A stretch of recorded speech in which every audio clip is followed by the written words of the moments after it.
Well, Bilbo was certainly not expecting that to happen.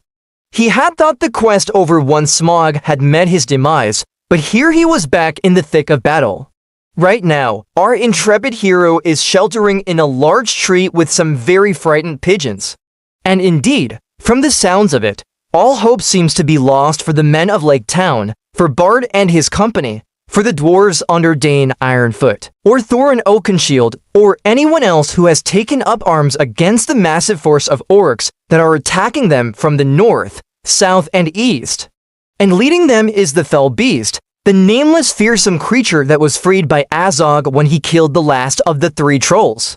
Suddenly, there is a roar as something comes thundering down from above, knocking the pigeons out of the tree and sending Bilbo tumbling through the air. He lands in a bush and spies a large bird circling overhead.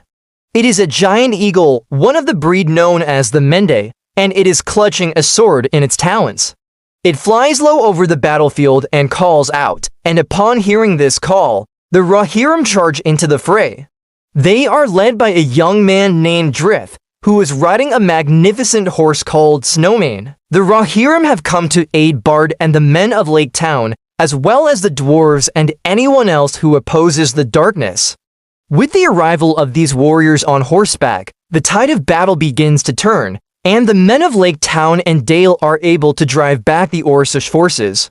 Meanwhile, Gandalf, who had been separated from the company, joins the fight too. His staff glows brightly as he blasts the orcs with bolts of fire, while the eagles swoop down and tear them apart with their sharp beaks and talons. On the other side of the field, Thranduil and his elves are also holding their own. Their bows are deadly accurate, and their swords flash in the sunlight as they dance around the orcs. As for the dwarves, they are having a much tougher time of it. Dane is a great fighter, but even he is struggling against the sheer number of orcs that are attacking him. Just when it seems as though the dwarves are about to be overwhelmed, Thorin rallies them and leads them in a mighty charge. The dwarves fight with the fury of cornered wolves, and soon they are pushing the orcs back. Thorin is like a whirlwind of steel, his axe flashing as he cuts down orc after orc. But he is not fighting for glory or treasure, nor is he seeking revenge for the wrongs that were done to him and his kin. He is fighting because it is his duty as a king to protect his people. Meanwhile, Azog is having a hard time dealing with Kili and Fili. The 2 princes are fighting as one, and their skill with the sword is truly remarkable. Azog is a powerful warrior, but he is starting to get frustrated. He has never had to work so hard to defeat 2 young princes, and he is beginning to wonder if perhaps he has bitten off more than he can chew. Just then, Bofur steps into the fight. He is a big, burly dwarf, and he swings his battle axe with great force. Azog is forced to defend himself against Bofur, and this gives Kili and Fili the opening they need to attack him. They jab and slash, and Azog is soon wounded. Enraged, he lets out a roar and charges at the 3 dwarves. But they are ready for him. Bofur swings his axe, and it connects with Azog's shoulder. The blow is so hard that Azog's sword flies out of his hand and he stumbles. This is the moment that Kili has been waiting for. He lunges forward and stabs Azog in the chest. The orc chieftain lets out a scream as he falls to his knees. Then he collapses and the life drains out of his eyes. With their greatest champion slain, the orcs begin to lose heart. They had come to the lonely mountain expecting an easy victory, but they have been beaten back by the men of Lake Town, the Rohirrim, the Elves, and the Dwarves. Thorin looks down on Azog's corpse and feels a surge of triumph. He has won the battle, but the war is far from over. There are still many orcs in the mountains, and they will not give up easily. Thorin knows that he must be strong, not just for himself, but for his people. The dwarves have suffered heavy losses, but they have also shown great courage and strength. Thorin is proud of his kin, and he knows that they will rebuild the lonely mountain and make it their home once again. Bilbo finds Thorin after the battle and congratulates him on his victory. He also gives him a small pouch containing the Arkenstone, which he had taken from Smaug before the dragon's death. Thorin is overjoyed when he sees the stone, for it is a symbol of his people's heritage and a reminder of their resilience. Bilbo knows that Thorin needs this stone more than he does, and so he gives it to him without hesitation. Thorin thanks Bilbo and promises to share the treasure of the Lonely Mountain with him. But Bilbo says that he does not want any treasure. He has already seen enough of the greed and selfishness that it can bring out in people. Instead, he asks for something much simpler, a quiet life in the Shire with his comfortable pipeweed and good books. Thorin understands and he respects Bilbo's decision. He knows that the Hobbit has done more than enough to earn his friendship and gratitude, and he bids him farewell, promising to always remember their adventures together. As the sun sets over the Lonely Mountain, the victors gather to celebrate their hard-won victory. The men of Lake Town and Dale are there, as are the Rohirrim and the Elves. But it is the Dwarves who are the center of attention. They sing and dance and drink, and they tell tales of their bravery and their cunning. Thorin is their king, and he is the one who leads the revels. He is not the same man who set out from the Shire all those years ago. He is taller, broader, and stronger, and his eyes now burn with the fire of a true leader. The dwarves had come to the Lonely Mountain to reclaim their home, and they have done it. They have fought bravely and they have won. Thorin knows that there will be hard times ahead.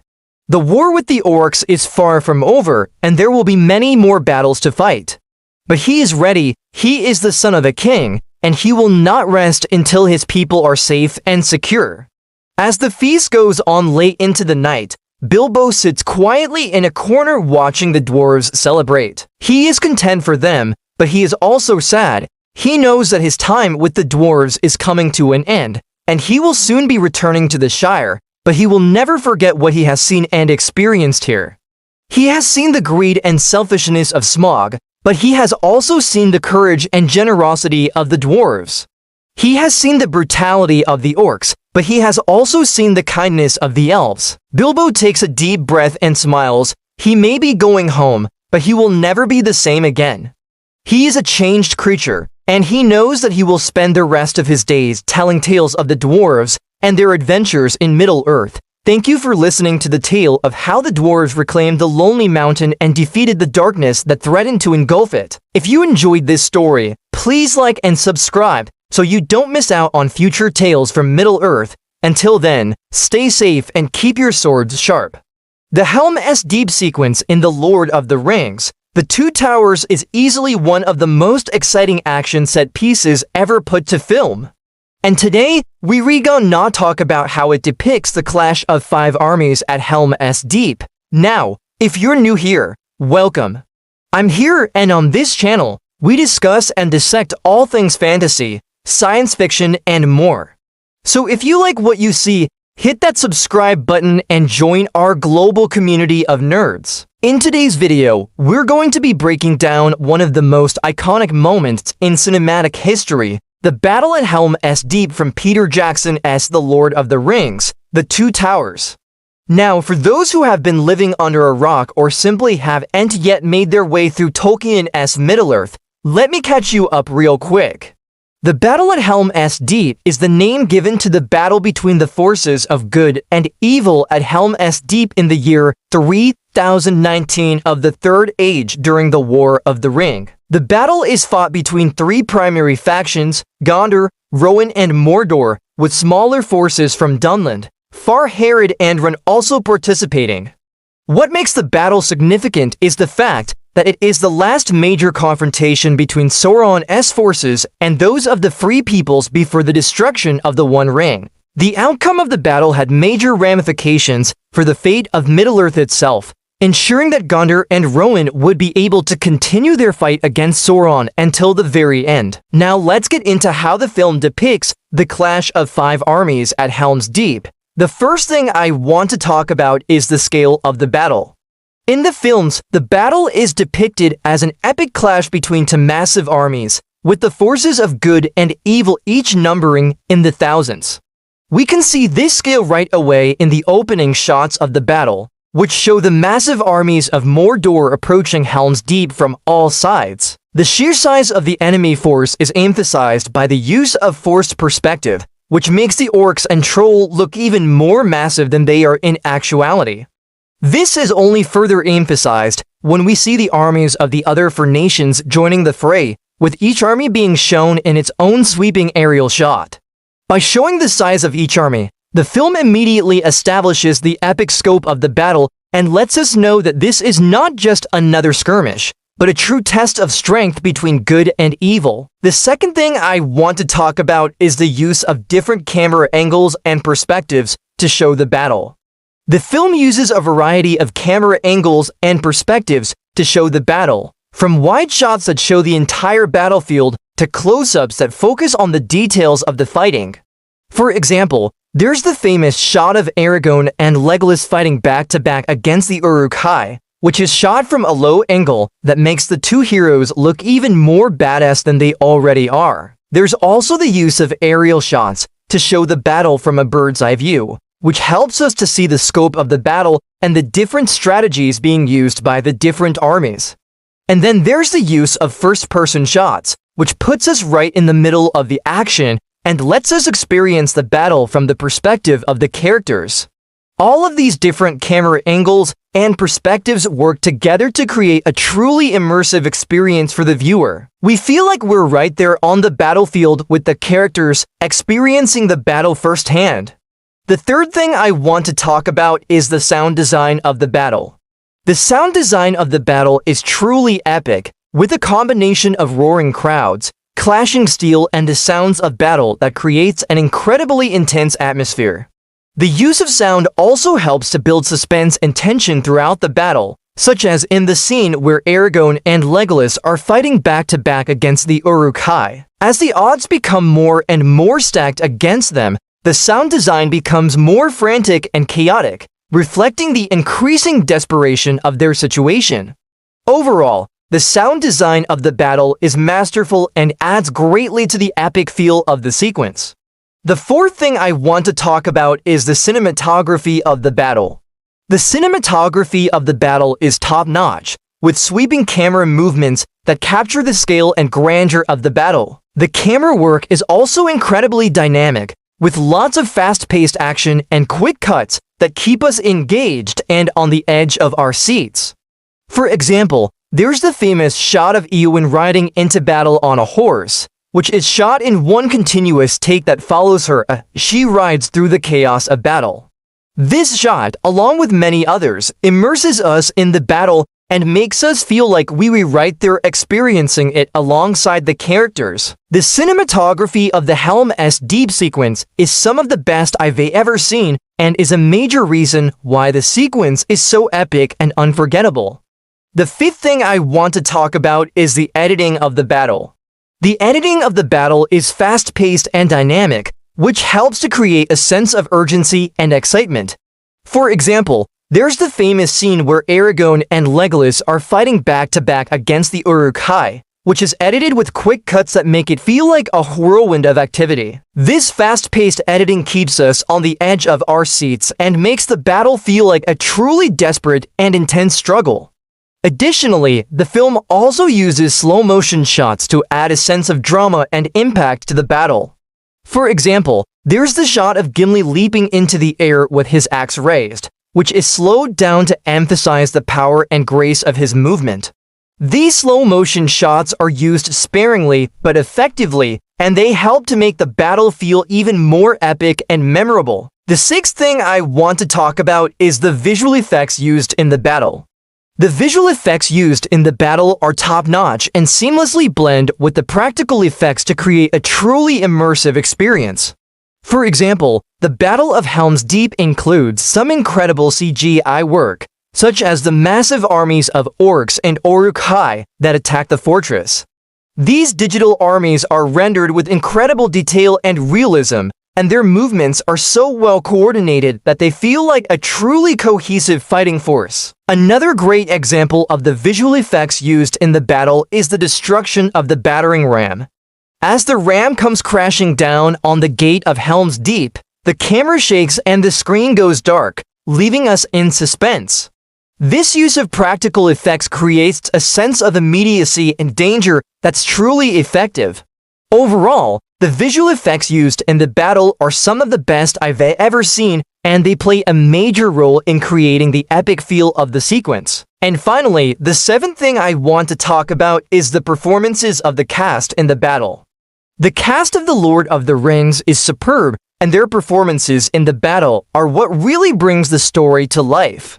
For example, Viggo Mortensen's portrayal of Aragorn is both noble and heroic, and he's perfectly cast as the leader of the Fellowship of the Ring. Orlando Bloom's portrayal of Legolas is graceful and elegant, and he's a joy to watch as he fights alongside Aragorn and Gimli. And John Rhys-Davies' portrayal of Gimli is gruff and determined, and he brings a great deal of heart to the role of the brave dwarf. Together, these three actors create a great dynamic as they fight back-to-back against the Uruk-hai. Their camaraderie and brotherhood is palpable, and we're invested in their fates because of their strong performances.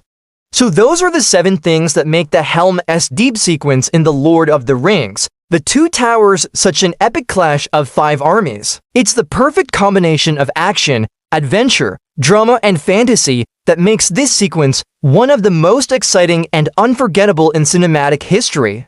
Let me know your thoughts on the battle down below. Which side do you think would win in a fight? And do you think the battle was depicted accurately in the film?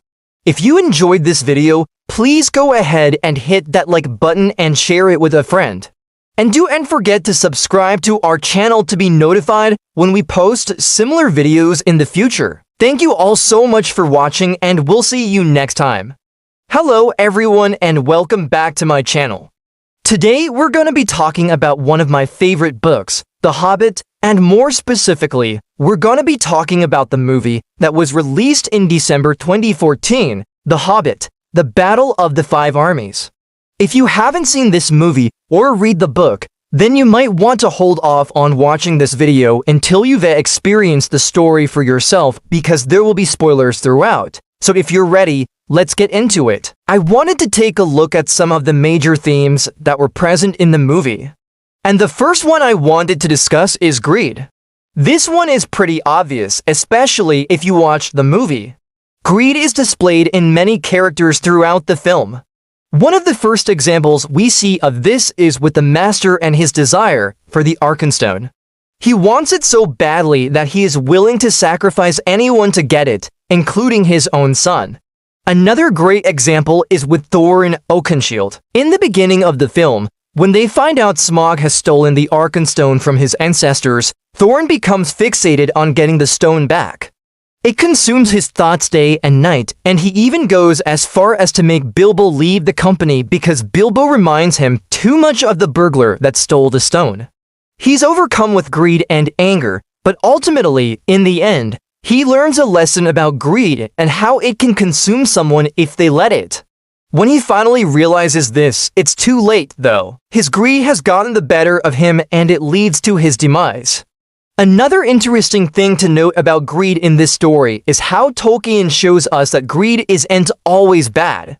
When Bilbo finds the Arkenstone, he doesn't want to keep it for himself. He gives it away without hesitation. He doesn't understand why anyone would want such a stupid stone. The dwarves were greedy for their treasure, but Bilbo was greedy for adventure. This idea of greed being both good and bad depending on what it is attached to is something I really love about Tolkien's works. Good can be bad and bad can be good, and it all depends on how it's used. The next theme I wanted to talk about was power. Throughout The Hobbit, different characters display different types of power. We have Smaug, who displays brute force and raw power, and we have Galadriel, who displays wisdom and the power that comes with knowledge. We also see Bard with his power over the men of Lake Town and how he rallies them together and inspires them to fight for their home. Even Bilbo displays a sort of power throughout the story. In the beginning of the film, when Gandalf is telling the story of the dwarves and their quest, he says that none of what happened would have happened if it wasn't for Bilbo Baggins, and that he is the reason why everything starts to go awry. Bilbo is just a small hobbit who didn't want to leave his house, yet he ends up being the catalyst for massive events that end up affecting all of Middle-earth, But probably the most interesting display of power in this story is shown through Saruman. He's a wizard, yes, and wizards are inherently more powerful than, say, a hobbit or a man. But I think what makes Saruman so terrifying is that he uses his power to control other people. He does not use it to help others or to do good. He only uses it for his own personal gain.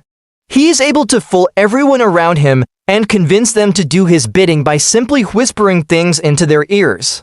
He gets Azog to attack the mountain by pretending to be friends with him and then watches as the two armies wipe each other out. He only shows his true colors at the end of the movie when he captures Bard and tries to kill him.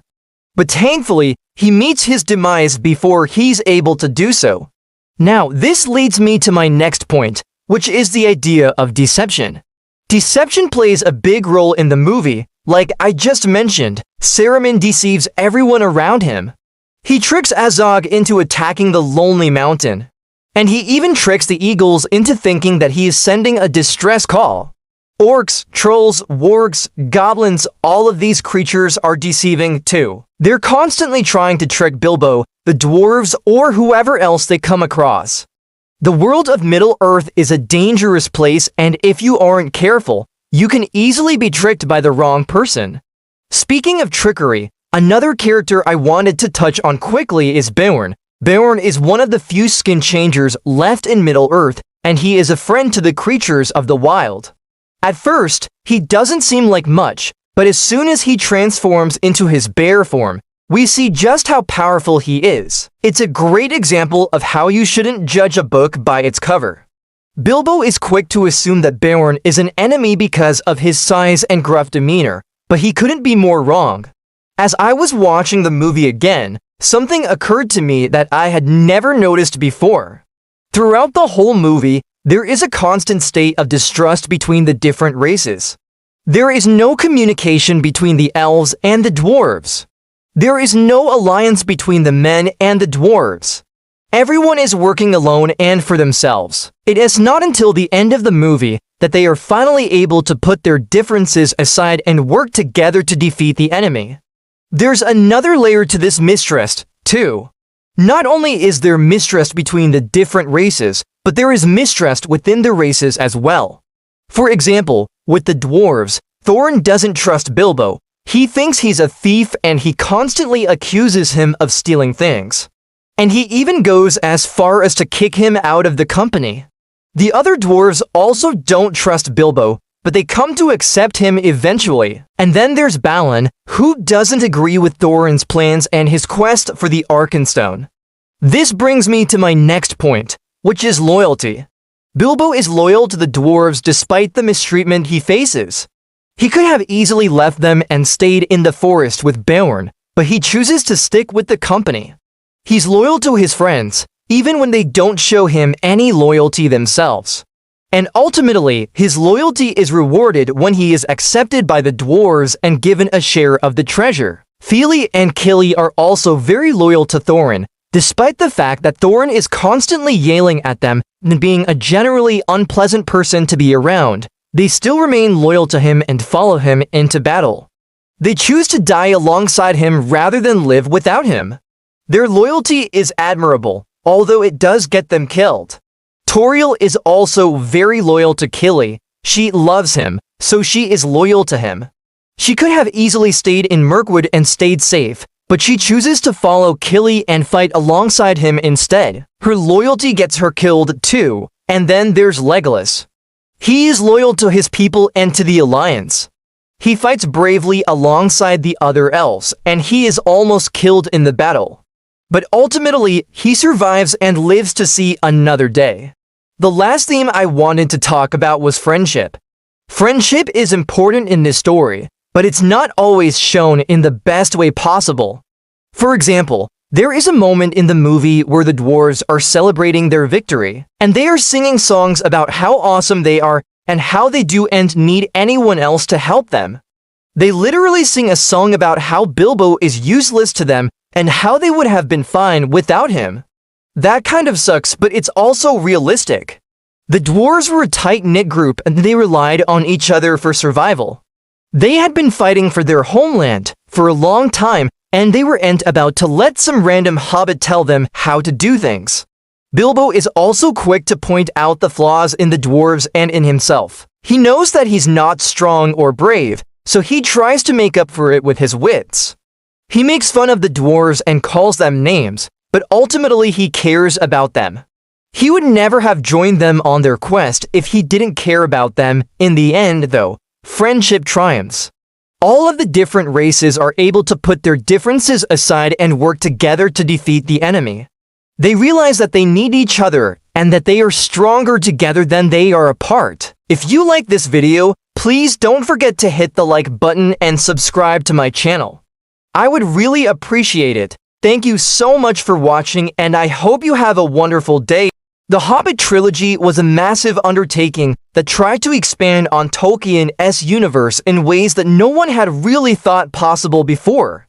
It also helped define the tone of the entire fantasy genre for years. But despite all of its successes, there are some things that fans and critics alike caught and stopped talking about when it comes to the final installment of the series.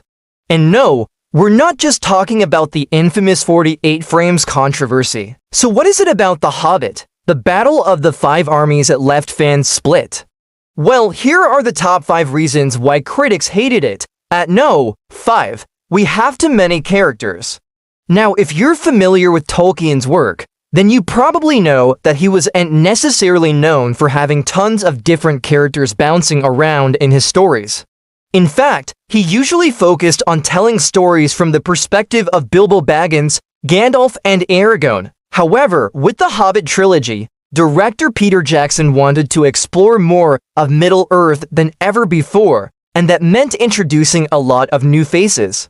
While some were fine, others felt like they took away from the impact of the story rather than adding to it.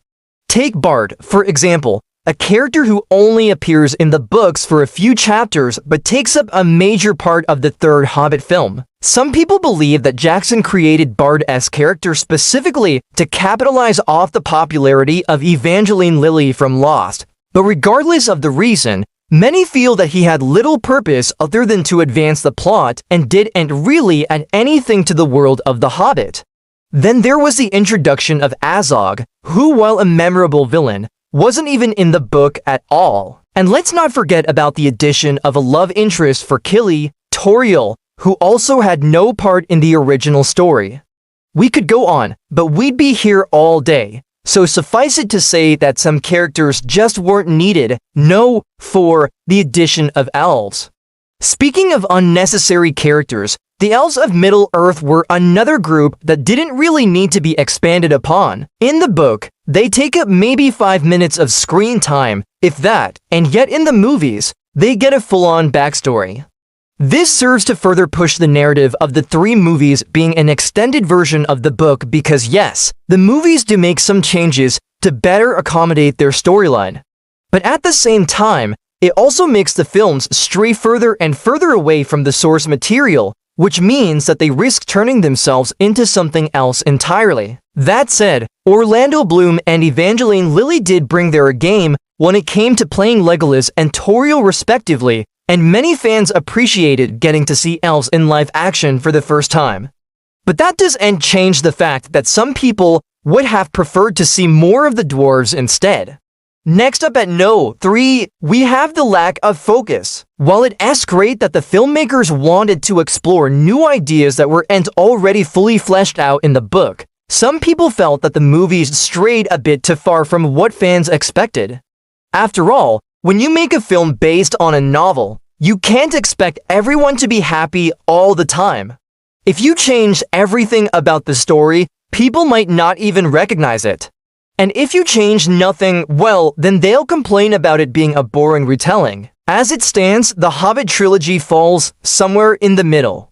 And while that does keep some people happy, it leaves others feeling unsatisfied.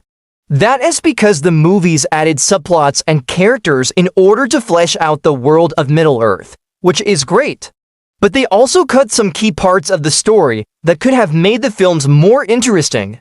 For example, Bilbo's development throughout the book is incredibly important to the overall message. He starts off as a timid, unassuming hobbit who wants nothing more than to live a peaceful life.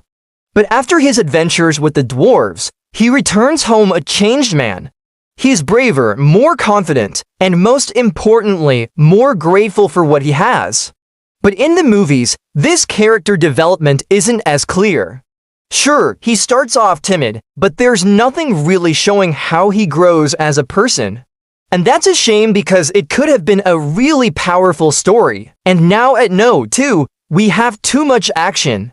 The Hobbit may not have been intended to be an epic adventure story, but the movies certainly embraced that aspect of the tale. While the battle scenes are impressive and well choreographed, some viewers felt that they detracted from the overall tone of the story.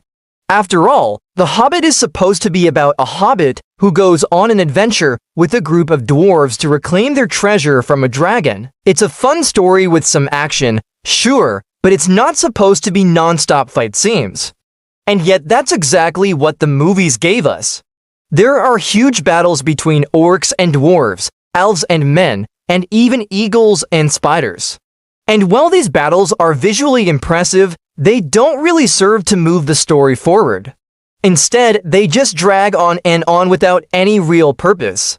And that's not to say that the action scenes were bad. In fact, some of them are some of the best in the entire series. It's just that they didn't really fit in with the rest of the story. And finally, at No 1, we have the 48 frames. Of course, we couldn't make a list of reasons why critics hated The Hobbit without mentioning the 48 frames.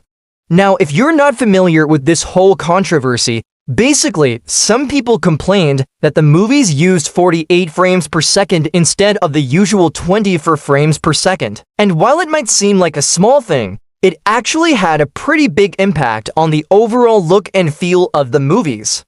For starters, 48 frames per second makes the footage look sharper and more detailed, which some people felt made the movie look too perfect. Additionally, it also makes the characters appear more realistic and lifelike, which again, some people didn't like. But perhaps the biggest issue with shooting at 48 frames per second is that it makes it harder to suspend disbelief. You see, when you watch a movie, your brain kind of knows that what you're seeing is fake. But it's still able to suspend the disbelief for the sake of the story. However, when the footage looks too real, it becomes harder to do that, which means that you're more likely to get pulled out of the moment. And that's not what you want in a movie, especially one that's trying to be as immersive as The Hobbit. Ultimately, this is just a matter of personal preference, and some people might actually prefer the way that the movies look when shot at 48 frames per second. But it is still an interesting experiment that definitely had an impact on the overall reception of the film. The Hobbit is a beloved story that has captured the imaginations of readers for generations. When news broke that Peter Jackson was going to direct a movie adaptation, fans were both excited and nervous. Ultimately, the trilogy was a success, grossing over $2.9 billion worldwide. However, it also received mixed reviews from critics who felt that the movies strayed too far from the source material. But what do you think? Do you agree with the critics, or do you think that The Hobbit deserves more praise? Let us know in the comments below, and if you enjoyed this video, be sure to check out some of our other videos on the controversies surrounding other beloved films.